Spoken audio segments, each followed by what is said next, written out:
So Mueller testifying before your committee next month. What is the most important question that you want to ask him, do you think?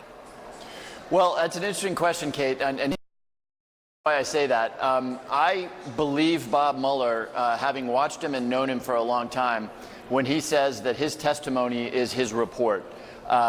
You should not expect, and nobody should expect, that Bob Mueller is going to make any news in either of the testimonies he gives to the Congress. Now, so you might ask, well, okay, what's the point? You know, the reality is that very, very few Americans have read the report. Very few Americans are familiar with the conclusions of the report. In particular, part 2 of the report, where Bob Mueller elaborates on 10 possible examples of obstruction of justice. I expect that he will be willing to discuss, using the words of the report, those examples. But of course, my colleagues are going to spend a day trying to get him to say things outside of the report, and I think he's unlikely to do that. So wait, you're going in not expecting to learn anything new?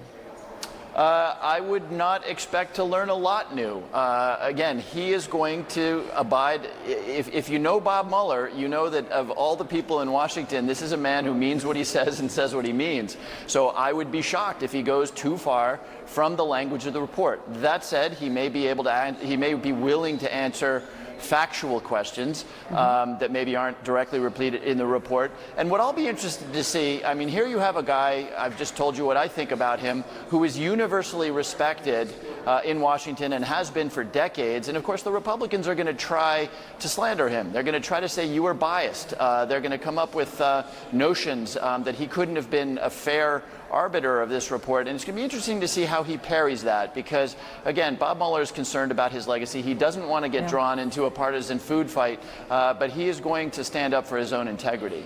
Well, that raises an interesting point. If these hearings become about how many members of Bob Mueller's team are Democrats, or if this becomes about Lisa Page and Peter and Mueller, when Mueller pulled Strzok off the case and as we've heard many times, would you consider this kind of backfiring on all of you, calling him before you to answer questions?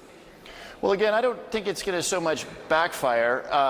If you go into this believing what he has said, which is that his report is his testimony, I think the only, risk is that there's going to be a feeling of letdown. Because, again, I don't think he's going to make a lot of news. Now, the Republicans, as you point out, are going to try to slander the guy. And they're going to